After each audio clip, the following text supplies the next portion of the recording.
तो आगे क्या है भाई, आगे है हिसार में सिंधु सभ्यता का एक और स्थल।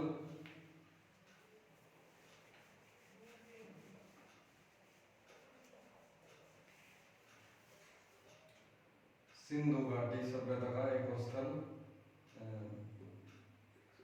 देखो क्या है, राखी गढ़ी। राखी गढ़ी कहाँ है? हिसार। भाई खोजकर्ता कौन है? सूरजभान। सूरजभान, ठीक है। विचार रहेगा कब की? तो ये की 1975 ईस्वी में। अब हमारे मस्तिष्क में एक प्रश्न उठता है कि हमने क्या मिला, इससे क्या पाया कि इतिहासकार बार बार खोज कर रहे हैं, इन स्थलों को ढूंढ रहे हैं। क्यों? इसका कारण है कि मानव ने किस प्रकार उन्नति की है, ठीक है। यानी जानकारी प्राप्त करने के लिए औषधियां बनाई हैं, किस प्रकार बनाई हैं, ठीक है। ऐसे धातु कला के बारे में, यानी धातु का प्रयोग इतना अच्छे तरीके से ये तांबा, ठीक है, और कांसा बनाया है, तो ये किस प्रकार इन्होंने संभव किया। यानी उनकी दिनचर्या कैसी थी और अब की दिनचर्या कैसी है, ठीक है। और इस पृथ्वी को कैसे पर्यावरण से मुक्त, मतलब ऐसे सॉरी प्रदूषण से मुक्त किया जा सकता है। क्योंकि अगर आप देखोगे ना, सिंधु सभ्यता के में मोहनजोदाड़ो के लोग उपासक थे। उपासक थे किसके? प्रकृति के। प्रकृति के उपासक थे, ठीक है ना। लेकिन आज तक, अभी तक इसका ये ज्ञात नहीं हुआ है कि ये इतनी सुव्यवस्थित और इतनी विशाल काय सभ्यता समाप्त कैसे हुई है। इसके अभी तक कोई ठोस प्रमाण नहीं मिले हैं। तो यहां से क्या मिला है?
तो यहां से क्या मिला है? यहां से भी हमें ताम्र यानी तांबा के उपकरण मिले हैं। तांबा के उपकरण और चिन्हित मुद्रा मुद्रा ठीक है ना, लिपि युक्त मुद्रा मिली है। लिपि युक्त मुद्रा मिली है। मुद्रा लिपि, यानी कि इन्होंने मुद्रा का भी क्या किया है, यहाँ पर इन्होंने प्रयोग किया है। हड़प्पा की मुद्रा युक्त लिपि मिली है यहाँ से, कहाँ से, राखीगढ़ी से। ठीक है, इतना ही इसमें। और देखो भाई आगे क्या है, आगे आता है लोथल। ले ये आ गया भाई, लिखो भाई लोथल। पहली बात, किस नदी के किनारे, भोगवा नदी के किनारे। ठीक है, भोगवा नदी के किनारे है लोथल। ठीक है, कहाँ पर है, गुजरात में। रंगनाथ राव ने इसकी खोज की, रंगनाथ राव ने इसकी खोज की। दूसरी बात, तीसरी बात क्या भाई, कब, 1962। ठीक है, 1962, इससे पहले भी हो चुकी है। ठीक है, तो हम लास्ट देखेंगे 1962। यहां से मिला क्या है, हाँ क्या मिला है, अभी देखो क्या मिला। यहां से बंदरगाह,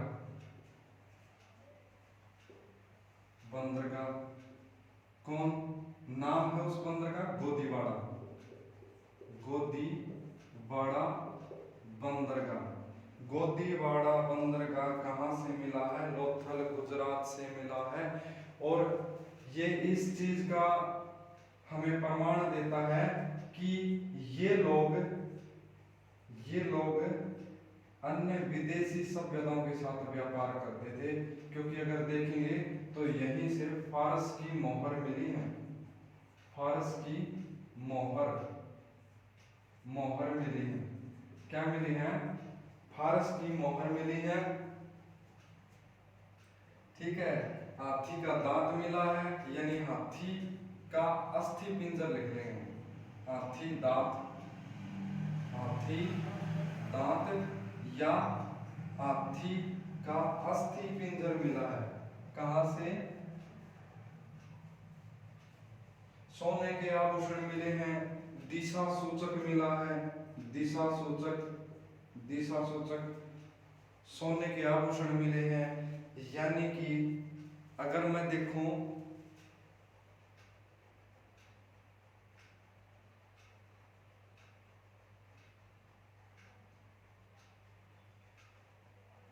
और एक चीज और मिली है भाई यहाँ से विशेषकर, चालाक लोमड़ी के साक्ष्य मिले हैं, यानी पैरों के निशान। अब वो हैं कि नहीं है इस बात का तो क्या पता, लेकिन इतिहासकार जो ये हमारे रंगनाथ जी हैं, ये रंगनाथ जी बताते हैं इन्होंने किसकी चीज खोज की है भाई, चालाक लोमड़ी की खोज की है, सोने के आभूषण की खोज की है। ठीक है, लोथल में से गोदीवाड़ा बंदरगाह मिला है, यहाँ से फारस की मोहर मिली है, स्वर्ण आभूषण मिले हैं, स्वर्ण आभूषण यानी सोने के आभूषण मिले हैं। यानी कि एक चीज और स्पष्ट हो गई यहाँ से कि इन्हें ज्ञात है किसका,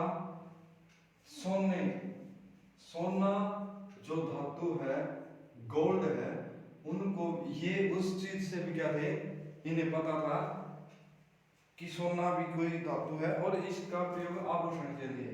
तो आपसे प्रश्न पूछेगा, सबसे पहले खोजी गई चीज क्या थी, तांबा, और तांबा से मिला, तांबा में मिलाकर टिन, इस टिन में तांबा मिलाकर यहाँ 70% तांबा और 30%। अगर आपने 8वीं क्लास के साइंस की पुस्तक पढ़ी है ना, और उसमें धातु एक चैप्टर है जिसमें हमें बताया गया है कि कांसा धातु मिश्र धातु है और जिसका कैसे निर्माण किया जाता है, 70% तांबा और 30% टिन, यानी SN का प्रयोग करके हमें कांसा। और ये किसने बनाया है, सिंधु वासियों ने बनाया, कांस्य युगीन सभ्यता इसलिए कहते हैं इसको। ठीक है, आगे है धोलावीरा,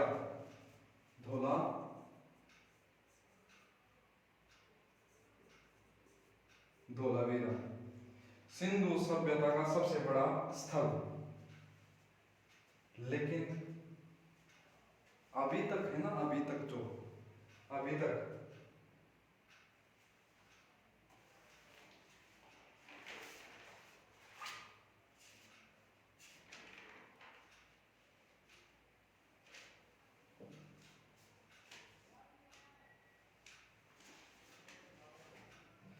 लेकिन अभी तक जो खोजा गया शहर है ना सबसे बड़ा, वो राखी गढ़ी है।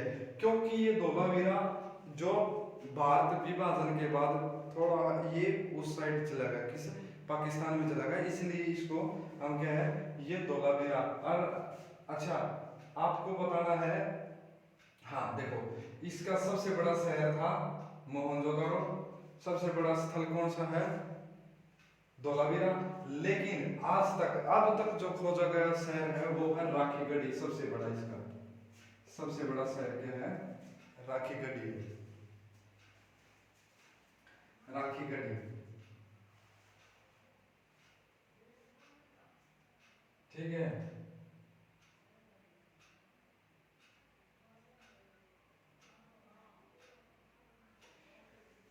एक बात, एक चीज और है टेराकोटा।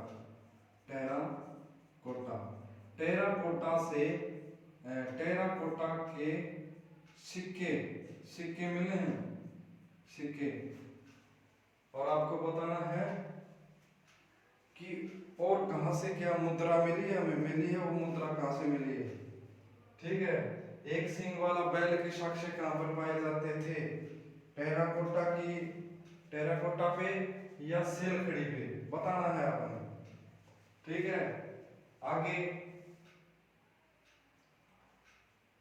आगे है कालीबंगन। दो शहर और हैं इसके प्रमुख, कालीबंगन और चंदपुतलो। कालीबंगन काली चूड़ियों के लिए प्रसिद्ध है, ठीक है। कालीबंगन काली चूड़ियों के लिए प्रसिद्ध है। और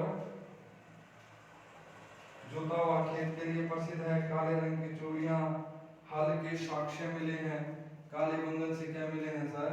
हल के साक्ष्य, काले रंग की चूड़ियां, अलंकृत ईंट, डिजाइनदार। अलंकृत का मतलब डिजाइनदार। घग्गर नदी के तट पे है और इस घग्गर नदी को ही प्राचीन काल में घग्गर को ही क्या नाम दिया गया है? सरस्वती। अभी नहीं है, विलुप्त हो चुकी है, इसकी खोज चल रही है। हरियाणा के अम्बाड़ा साइड में इसकी खुदाई चल रही है।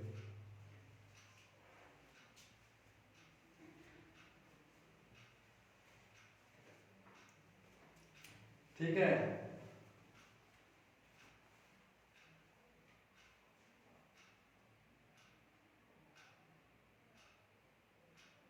आगे है भाई चनहुदड़ो, ये पाकिस्तान का है। सिर्फ इतना ही पढ़ना है हमें, चनहुदड़ो। चनहुदड़ो की खोज गोपाल मजुमदार के द्वारा की गई थी। यहाँ से श्रृंगार युक्त सामग्री मिली है, यानी जो महिलाओं के द्वारा प्रयोग की जाती है वो सामग्री मिली है। सुई धागा मिला है, ठीक है, सुई धागा मिला है। और एक बिल्ली का पीछा करते हुए कुत्ते के साक्ष्य मिले, क्योंकि एक ईंट पर दो पंजों के निशान है, एक जिसमें बिल्ली का है और एक कुत्ते का है। तो ये इतनी जानकारी हमें सिंधु सभ्यता के शहरों में से मिलती है। और इस विशाल काय सभ्यता का हमें और निरंतर क्या है खोज चल रही है, विश्लेषण। इसके पास हमें क्या है, आधे इतिहास काल में लिपि है सर, इसके पास लिपि है लेकिन पढ़ा नहीं गया है, लिपि है पढ़ा नहीं गया है, ठीक है। इसकी इमारतों के आधार पर हम इसका पता लगा रहे हैं, चीजें मिल रही हैं, ठीक है। तो आपने एक कमेंट में बताना है कि इस सभ्यता का जो ये जब से शुरू हुई है इसको किस नाम से जानते हैं और अब किस नाम से जानते हैं। अब तो सिंधु सभ्यता, सरस्वती घाटी की सभ्यता इसके नाम से जानते हैं, लेकिन जो शुरुआती नाम है वो किस नाम से जाना जाता है? शुरुआती शुरुआती नाम किस नाम से जाना जाता है, ये बताना है। और ये आप बताओगे पिछली वीडियो देखकर, जो पीछे वीडियो डाली है ना हमने उसको देखकर। चंद खुदरो। ठीक है,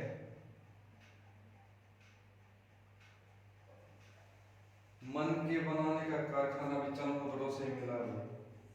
ठीक है, तो ये जानकारी थी। अब आगे हम इसके एमसीक्यू करेंगे भाई, जितने भी एमसीक्यू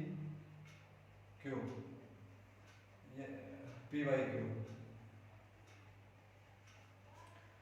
जो पिछले एग्जाम में आई, और ये चर्चा रहेगी 2018, 19, 20, 21, 22, 23 इसके सभी एमसीक्यू हम करेंगे, यानी सभी के सभी क्वेश्चन उसमें आ जाएंगे। तो आज के लिए बस इतना ही, आगे मिलते हैं। अब आगे चर्चा होगी किसकी, इसका निष्कर्ष निकालेंगे। आगे निष्कर्ष कैसे निकालेंगे, विदेशी सभ्यताओं को पढ़ेंगे भाई, और विदेशी सभ्यताओं के पढ़ने से हमें अब दो चीजों का हमें तुलना करनी है ना, तो हमें तुलना किस प्रकार कर सकते हैं, तो 1 और 2 में तुलना करेंगे कि हमें इसकी भी पूर्ण जानकारी होनी चाहिए और इसकी भी पूर्ण जानकारी होनी चाहिए, तभी हम इसमें से निष्कर्ष निकालते हैं कि कौन सी उत्तम थी, कौन सी में व्यवस्था अच्छी थी, नगरीय थी, शहरी थी, नगरीय थी या ग्रामीण थी, मातृसत्तात्मक थी, पितृसत्तात्मक थी। तो ये हमें आगे वाले सेशन में पता चलेगा, तो इसको पूरा देखिए। और इसमें से आपको आगे 1-2 दिन में ही एमसीक्यू की एक मतलब पीछे जो क्वेश्चन आए हैं पेपर में वो मिल जाएंगे, और एक भी क्वेश्चन नहीं छूटेगा यहाँ से, आपका एक भी क्वेश्चन नहीं छूटेगा। तो धन्यवाद।